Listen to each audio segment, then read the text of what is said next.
నమస్తే ఎడ్ప్లస్ ఛానల్కి స్వాగతం. రవికిషోర్ మాన్కర్ మీతో. అందరూ హెల్దీగా ఉండాలని కోరుకుంటూ NVS 2024 non teaching recruitment exam general Hindi practice set 44కి స్వాగతం సుస్వాగతం.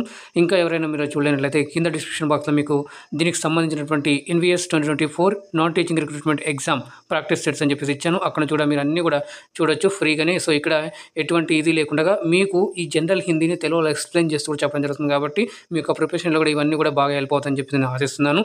ఇంకా లైక్ చేయకుండా లైక్ చేయండి, షేర్ చేయండి. ఫస్ట్ టైం చూసినట్లయితే ఛానల్ని సబ్స్క్రైబ్ చేసుకొని పక్కన ఉన్న సింబల్లోకి ఆల్ అని క్లిక్ చేసుకున్నప్పుడు నేను చేస్తే ప్రతిదీ కూడా మీకు మొదట నోటిఫికేషన్ రూపంలో అయితే వస్తుంది. అయితే మీకు ఇంకా ఎక్కువ ప్రాక్టీసెస్ కావాలనుకున్నట్లయితే కనుక మీకు డిస్క్రిప్షన్ బాక్స్లో లేదా ఛానల్లో కూడా దీనికి సంబంధించినటువంటి ప్లేలిస్ట్ అయితే ఈఎంఆర్ఎస్ జనరల్ హిందీ 2023 అని చెప్పేసి అక్కడ చేయడం జరిగింది. అది కూడా మీకు చాలా యూజ్ అవుతాయండి. సో అక్కడ కూడా క్లియర్గా మీకు తెలుగులో ఎక్స్ప్లెయిన్ చేస్తూ జీరో నాలెడ్జ్ ఉన్నా కూడా సో అక్కడ అర్థమయ్యేలాగా చెప్పడం జరిగింది కాబట్టి క్వశ్చన్స్ ఎలా వస్తే దాన్ని ఎలా ఆన్సర్ చేయాలి అనేటువంటి కూడా క్లియర్గా చెప్పడం జరిగింది కాబట్టి అది కూడా మీరు అక్కడ నుంచి కూడా చూస్తారని చెప్పేసి తెలియజేసుకుంటూ మరి ఈరోజు మొదటి ప్రశ్న అయితే చూద్దాం. చూడండి, दानों का उल्टा शब्द होगा. दानों का उल्टा शब्द होगा. ऑप्शन ए देव, बी राक्षस, सी आर्य, डी असुर. సో ఇక్కడ మనకు చూస్తున్నట్లయితే సరైన సమాధానం option A is the right answer అవుతుందండి. దేవ్. మిగతా అన్నీ కూడా ఇక్కడ రాక్షసులకు సంబంధించినటువంటివే పదాలు అనమాట, పర్యాయ పదాలలాగా మీరు దీన్ని యూజ్ చేసుకోవచ్చు అనమాట. సో రెండవది చూసుకున్నట్లయితే కళాకృతి किस संधि का उदाहरण है. ऑप्शन ए विसर्ग संधि, बी व्यंजन संधि, सी स्वर संधि, डी వృత్తి సంధి. చెప్పున్నాం కదా, సో ఇంతకుముందు మనం సంధులు హిందీలో ఉంటాయి. సో హిందీలో అయితే 3 రకాలుగా ఉంటాయి: స్వర సంధి, వ్యంజన సంధి, విసర్గ సంధి అని చెప్పేసి. స్వర సంధి అంటే ఏమో దాంట్లో 5 రకాలుగా అయితే ఉంటాయి. వృద్ధి సంధి ఒకటి, అయాది సంధి ఒకటి, దీర్ఘ సంధి ఒకటి, యణ సంధి ఒకటి, తర్వాత ఇలాగా మనకి ఉంటాయి. సో ఇక్కడ చూసుకున్నట్లయితే మరి ఏమవుతుంది అంటే కళాకృతి అంటే ఆప్షన్ మనకి దీర్ఘ సంధి కింద వస్తుంది. దానికి సంబంధించినటువంటి భేద ఇక్కడ మెయిన్ ఇచ్చారు కాబట్టి ఇది మనకి సరైన సమాధానం అవుతుంది. ఒకవేళ దీర్ఘ సంధి ఉంటే మనం అక్కడ పెట్టాలి. దీన్ని చూసుకున్నట్లయితే దీన్ని విడదీస్తే కళ ప్లస్ ఆకృతి, కళ ప్లస్ ఆకృతి అనేటువంటిది సహీ విచ్ఛేద్ అవుతుంది, కరెక్ట్ విడదీయడం అవుతుంది. నెక్స్ట్ హర్షోల్లాస్ మే కౌన్సీ సంధి హే. ప్రశ్న మరొకసారి, హర్షోల్లాస్ మే కౌన్సీ సంధి హే అంటే ఆప్షన్ ఏ దీర్ఘ సంధి, బి గుణ సంధి, సి వ్యంజన సంధి, డి యణ సంధి.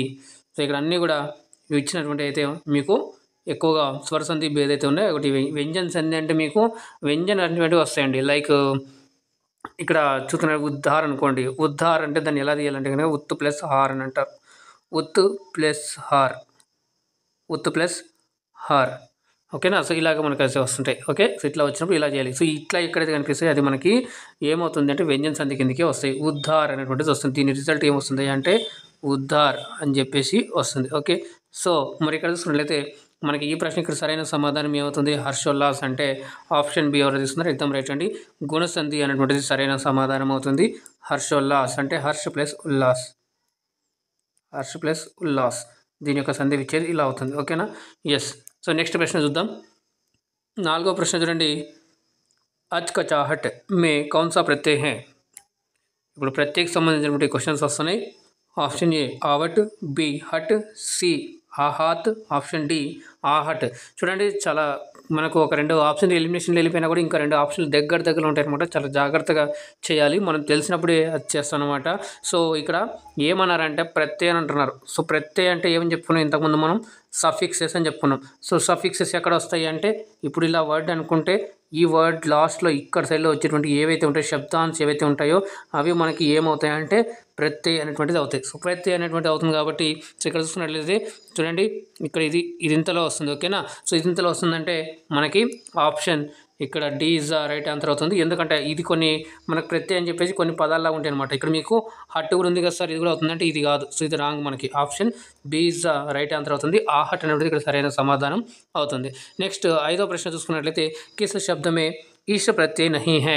ఈష ప్రత్యయ అనేటువంటిది ఇప్పుడు సపోజు మీరు ఇలా ఒక డబ్బా అనుకుంటే ఈ డబ్బా తర్వాత మనకి చివరిలో ఏముండాలి, ఈష్ అనేటువంటి ఉండాలి పదంలో. ఈష్ ఇలా ఉన్నట్టు పదం కానిది అన్నాడు. ప్రత్యయ నహి అంటే సో ఇక్కడ ఉండాలి కదా ఇది. ఓకే. సో కానిది అంటే ఉండకూడదు ఉండాలి.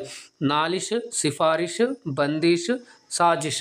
సో ఇక్కడ మనం చూసుకున్నట్లయితే సరైన సమాధానం ఇక్కడ ఆప్షన్ బి అయితే వస్తుందండి.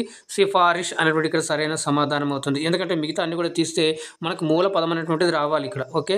సో నెక్స్ట్ ఇక్కడ తీస్తే మరి సిఫారిష్లో తీస్తే సిఫార్ ప్లస్ ఈస్ అనేటువంటి లేదు కాబట్టి సో సిఫారిష్ అనేది మెయిన్ వర్డే కాబట్టి ఇక్కడ ఆప్షన్ మనకి B is the right answer అవుతుంది.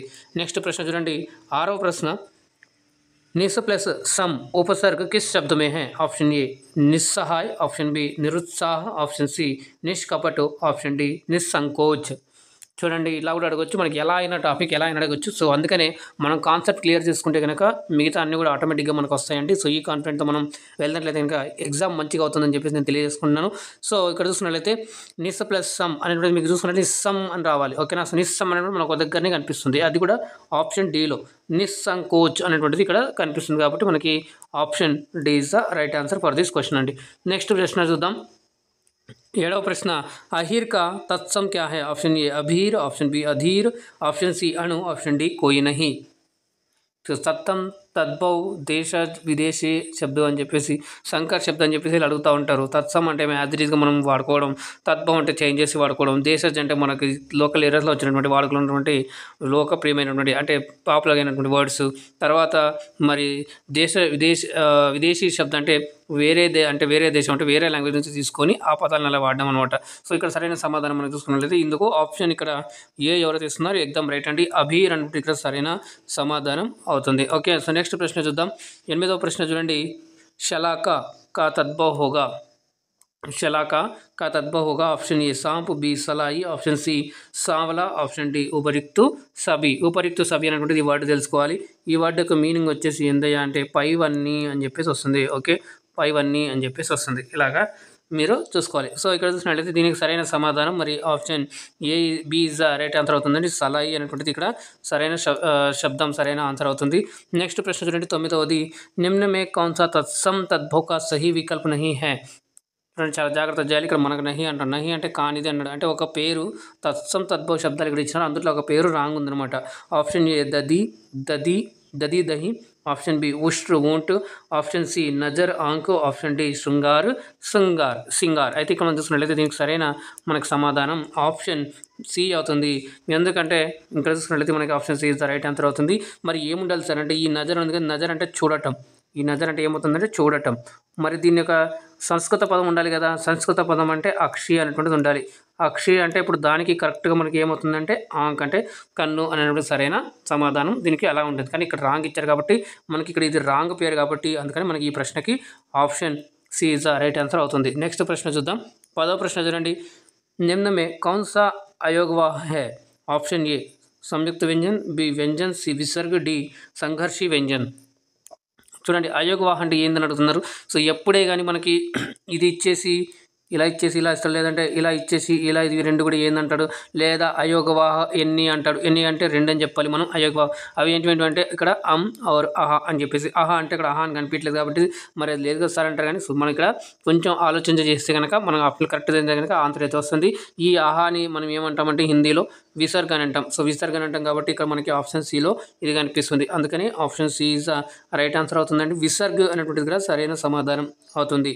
ఓకే, సో ఇక్కడ చూసుకుంటే అయోగవాహ అనేటువంటిది ఇది. సంయుక్త వ్యంజన అంటే క్షాత్ర జ్ఞాస్త్ర అనేటువంటి ఉంటాయి. వ్యంజన అంటే కాన్సోనెంట్స్, విసర్గ అంటే ఇప్పుడు నేను చెప్పుకున్నది. సంఘర్షి వ్యంజన అంటే ఏవైతే కాన్సనెంట్స్ ఉంటాయి ఆ కాన్సనెంట్స్ మనం చెప్తున్నప్పుడు వైబ్రేషన్స్ లాగా రావడం అనమాట. సో అలాంటి వచ్చినట్లయితే మనకి సంఘర్షి వ్యంజన వస్తాయి. అయితే దీంట్లో మనం చూసుకున్నట్లయితే షే షా సా హా అనేటువంటి దీంట్లో వస్తే దాన్ని సంఘర్షి వ్యంజన అంటారు. దానికి ఇంకొక పేరు చూసుకున్నట్లయితే ఊష్మ వ్యంజన అని కూడా అంటారు. సో ఓకేనా. సో ఇక్కడ మనం మొత్తంగా ఈరోజు అయితే 10 ప్రశ్నలు అయితే తీసుకోవడం జరిగింది. ఈరోజు ఈ ప్రాక్టీస్ కూడా మీకు చాలా ఉపయోగపడుతుంది తెలియజేసుకుంటున్నాను. సో మీ ఎగ్జామ్స్ కూడా ఆల్రెడీ స్టార్ట్ అయినాయి. సో ఎవరైతే మరి రాబోయే రోజుల్లో ఎగ్జామ్స్ ఉన్నాయి వాళ్ళందరికీ కూడా ఛానల్ తరపు నుంచి ఎడ్ప్లస్ ఛానల్ తరపు నుంచి ఆల్ ది బెస్ట్ అండి. సో అందరూ కూడా బాగా రాయాలని చెప్పేసి కోరుకుంటూ మరి దీనిపై మీ యొక్క సజెషన్స్ ఫీడ్బ్యాక్ మీకు ఎలా అనిపించింది, ఈజీ హార్డ్ మోడరేట్ అలాగే మీకు ఎన్ని వచ్చాయని కూడా కింద కామెంట్ చేయండి. తప్పకుండా నేను దానికి తగ్గట్టుగా మీకు ఇంకా మంచిగా క్లాస్ అందించే ప్రయత్నం అయితే చేస్తాను. ఈ క్లాసెస్ కాకుండా నెక్స్ట్ రాబోయే రోజుల్లో కూడా ఎక్కడైతే హిందీ అవసరమైతే ఉందో సో అక్కడ జనరల్ హిందీ ఎక్కడైతే అవసరం వస్తుందో అక్కడ హిందీలో కాకుండా తెలుగులో ఎక్స్ప్లెయిన్ చేస్తూ క్లియర్గా అర్థమయ్యేలాగా ఇంకా ఫ్యూచర్లో కూడా మంచి మంచి క్లాస్ అయితే తీసుకొచ్చే ప్రయత్నంలో కూడా ఉన్నాను. సో దాంట్లో మీ యొక్క సజెషన్స్ ఫీడ్బ్యాక్ అన్ని కూడా తోడ్పడతాయని చెప్పి నేను ఆశిస్తూ మరి లైక్ చేయండి, షేర్ చేయండి. ఫస్ట్ టైం చూసినట్టయితే ఛానల్ని సబ్స్క్రైబ్ చేసుకొని పక్కన గంట సింబల్లోకి ఆల్ అని సెలెక్ట్ చేసుకుంటే అప్పుడు నేను చేసే ప్రతిదీ కూడా మీకు మొదట నోటిఫికేషన్ రూపంలో అయితే వస్తుందండి. సో చూస్తున్న ప్రతి ఒక్కరికి, కామెంట్ చేస్తున్న ప్రతి ఒక్కరికి కూడా పేరు పేరున ధన్యవాదాలు తెలుపుకుంటూ move forward with positive vibrations అండి. మీరు జాగ్రత్తగా ఉండండి, సురక్షితంగా ఉండండి. మళ్ళీ రేపు ఉదయం 10 గంటలకు కలుద్దాం. అందాక ధన్యవాదాలు.